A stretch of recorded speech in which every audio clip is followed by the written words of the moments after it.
Want to learn about writing picture books? Then this is the show for you. Hi, I'm author Tonya Duncan Ellis with an episode of Write This, my author interview show. And today I have Yewande Daniel-Ayoade on. I'll have her on to talk about her newest book, The Little Regent, and her author journey. So it's going to be exciting to learn about what it's like to produce a picture book and the journey that she's gone through to create this gorgeous work. Her book is set in Africa and it has all kinds of gorgeous illustrations that tell a wonderful story. So she'll join me in just a minute. I want to thank all of you for tuning in, and I see some familiar faces. Thank you so much for coming on for this show. And I'm going to send her an invite. She's joined us now, so it's good to see you. Let me get the invite on. And she can pop on with me in just a second. So this is going to be a lot of fun.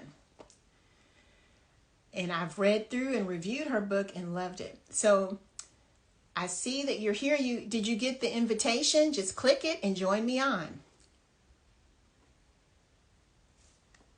Let's see if we can get this here. Okay, I sent the invitation. And you can put in the comments if you have received it.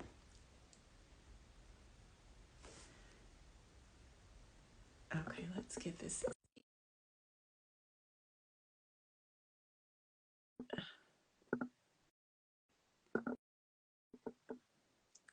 Okay, great. Hi. How's it going? And I hope I pronounced your name properly. Yes, Tonya. So happy to have you on the show. Thank you for joining me. Thank you for having me. Yes. And I really enjoyed your book. I read it 2 or 3 weeks ago. I saw it on the 12 by 12 picture book challenge, and I enjoyed reading that. So tell us a little bit about your book and about you. Sure.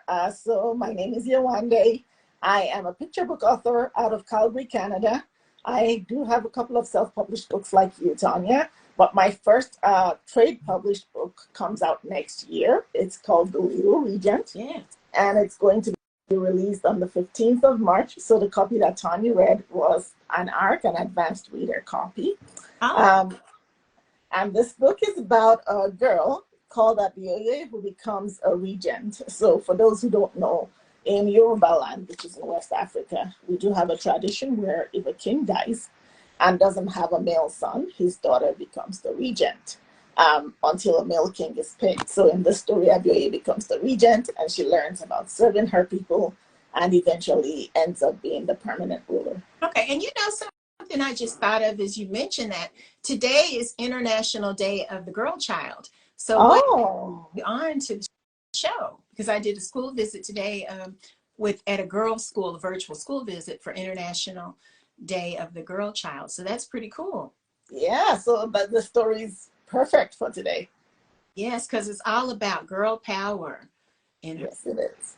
Can you tell us any of the other details without giving away the whole story? They've got to buy it, but tell us more about. Yes, so the theme of this book is servant leadership. So in this story, Abiyoye tries to figure out what it means to be a good leader and what it means to serve.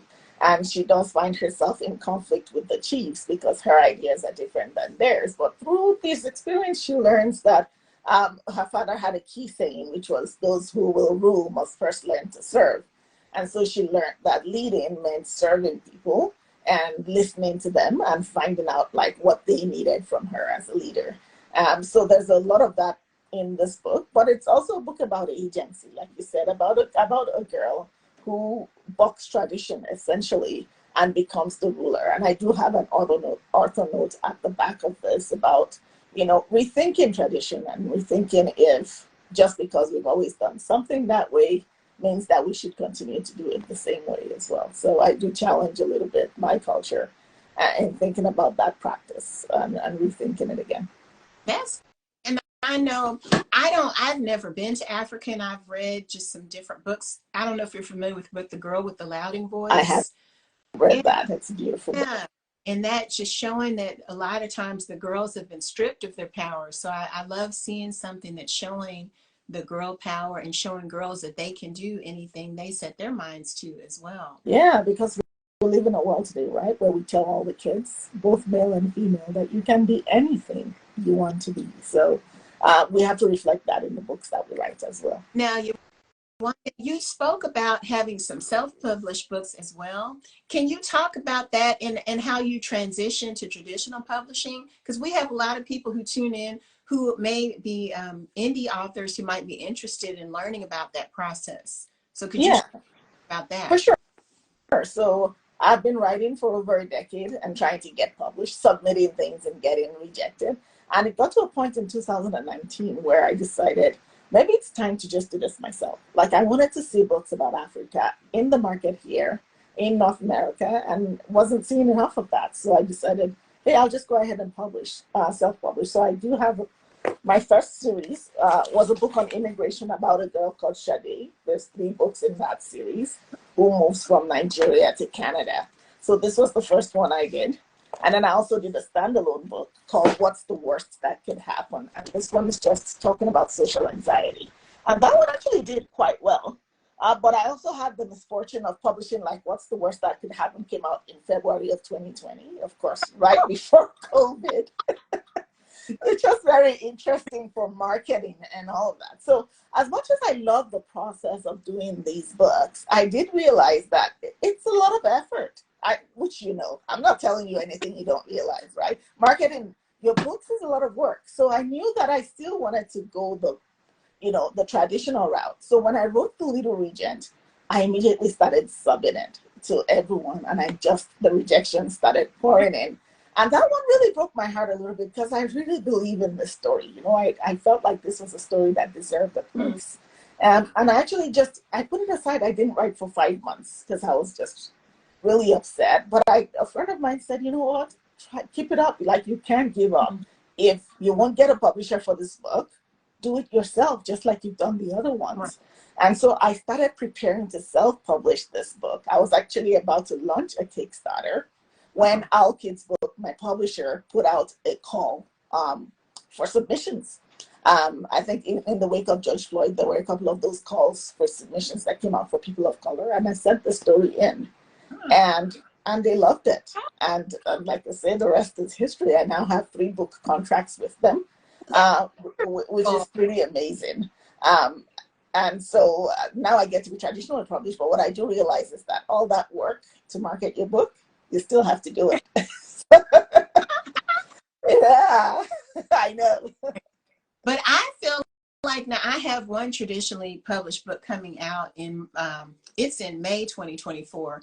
And at least even the publishing aspects, I'm loving not having to do some of the different parts of getting it published, being a publisher. Yeah. Even I'm thinking through every little detail. It helps to have some of that work taken away from you. And even the distribution, for me, that was a big one. Right. I think having open doors where you normally would not have them as a self-published author without like kicking the doors down literally, it really helps. Right. So yeah, even though you still have to do some selling, some, engaging on social media and all of that stuff to get the word out there, it is a lot easier and simpler. Now, here's a question I have. So you answered the open call from Our Kids, and then did you have a literary agent, or do you have one now? Or how does I am unagented. I am still not agented. I like everybody else, I've sent out a lot. The agenting market is really tough right now. Even after my first book, when I got my 2-book contract with them, I reached out again to a couple of agents saying, hey, I have a 2-book contract and I'm looking for an agent, and still didn't get anyone to pick it up. But the blessing with Canada, I feel like in the US, it's a little harder to get your books in front of publishers without an agent. Mm-hmm. Here in Canada, we still have a fair number of mid-sized publishing houses who will accept your manuscript from you directly. So I think that's the blessing that we have here that allows us to get published without being agented. Now, is Our Kids, is that a Canadian publisher? Yes, Our Kids is a Canadian publisher. Oh, okay.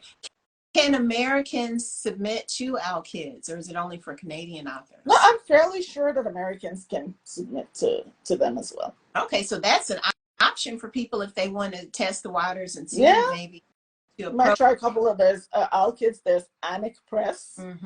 I'm trying to think of a couple of them off the top of my head. This Red Deer Press. So there's a couple of Canadian publishers that it might be helpful for those who don't have agents to just go in and look at their submission guidelines. Yeah.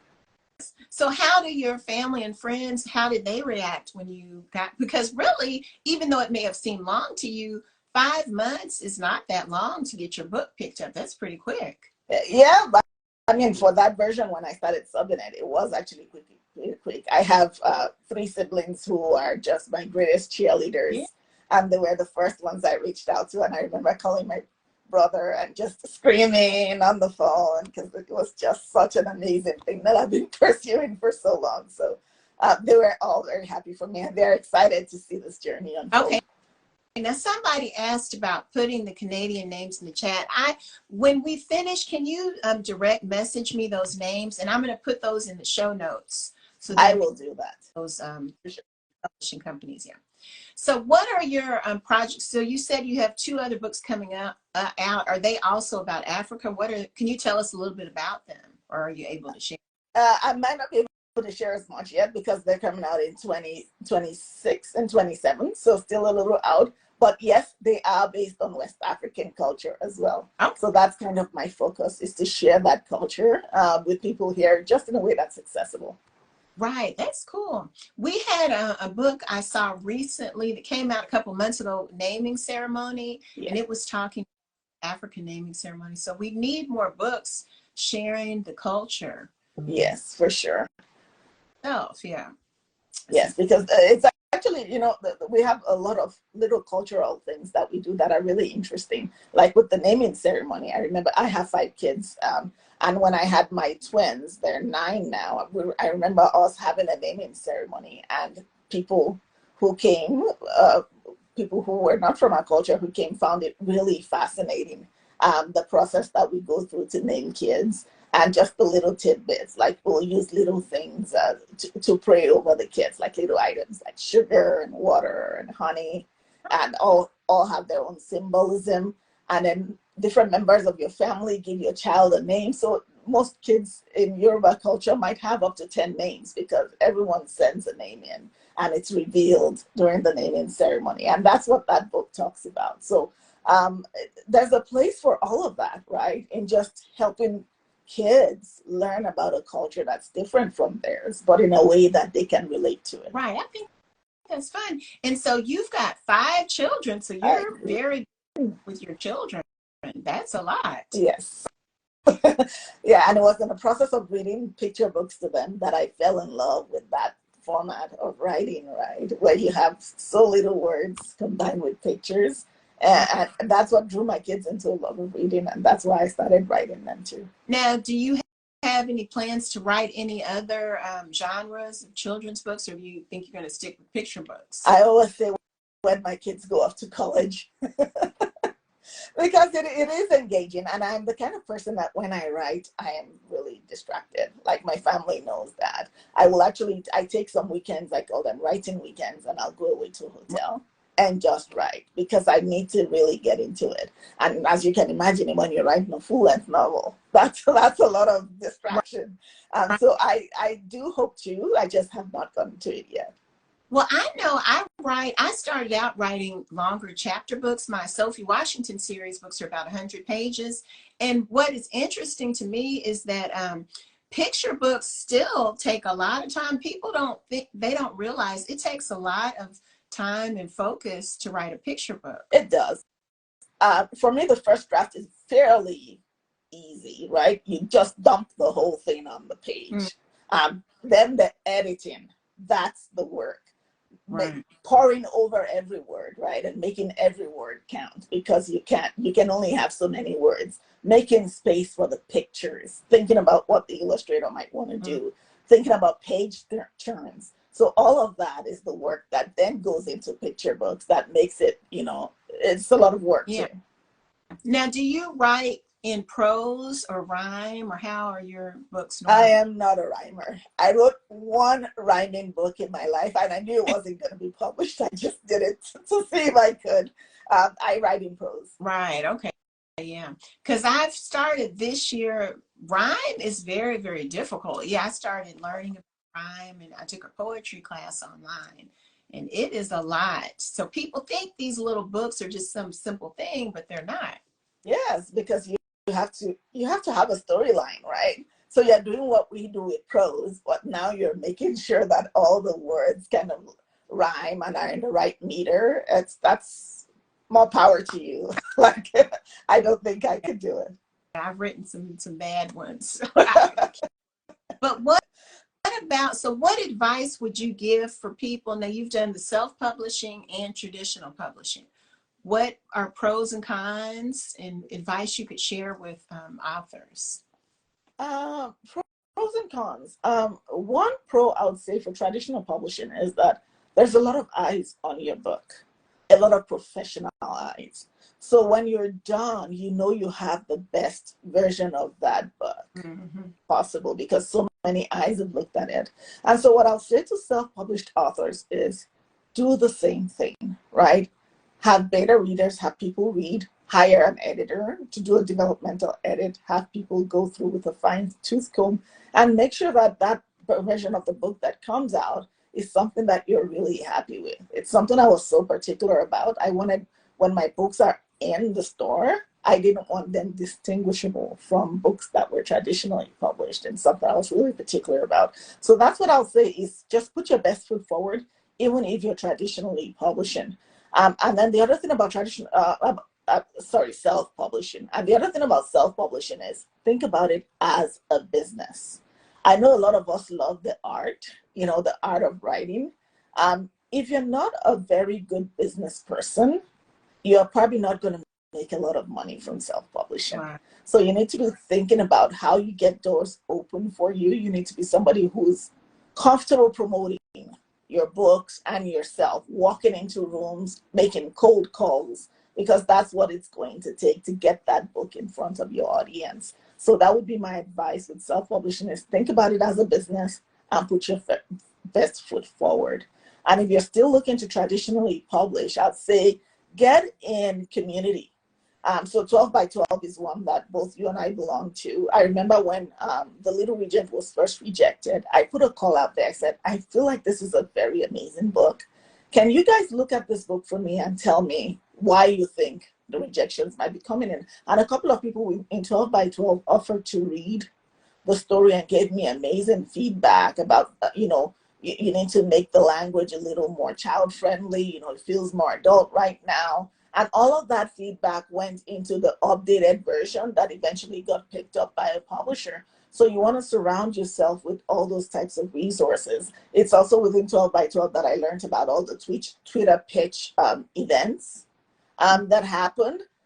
When agents are putting out calls, you hear about stuff like that there. So get on Twitter, get within the author community to make connections, because I think those connections are invaluable to help you on your path to getting traditionally published. Yes, and then if you're not familiar with 12 by 12, it's a picture book community that opens up memberships in January, and it costs maybe like $100 or $150.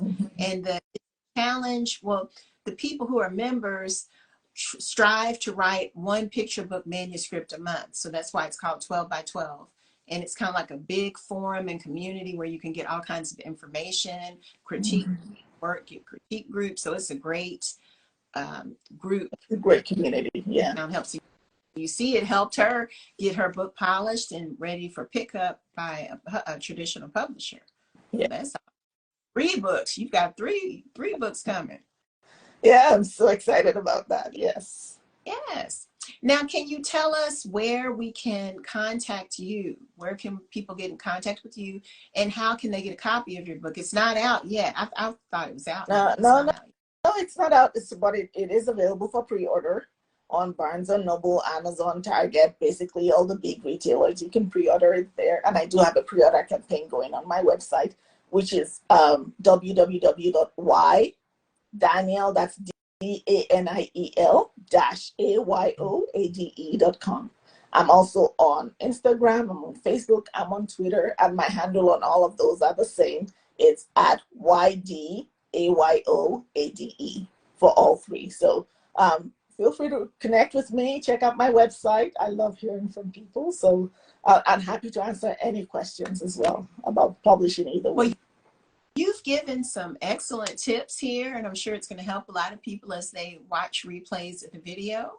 And I want to thank you so much for joining me. Please remember to message me the names of those publishing companies you mentioned. I'm going to put those in the show notes, and also your email address, and I'm going to have your links for your Instagram. So follow her on Instagram to find out all about her beautiful book. I loved all the illustrations, and the story was very... Yes, Ken Daly did an amazing job with the illustrations in that book. I'm very excited for it to come out and for people to hold it in their hands. Looks gorgeous. Yes. Okay, well, thank you, Yewande, for joining us. Thank you, everybody, for tuning in, and we'll see you for having me. Thank you. We'll see you, and I'll be seeing you around on 12 by 12, I'm sure. Yeah, for sure. Thanks. And I'll see you else next week. Have a good week, everybody. Bye, everyone. Bye-bye.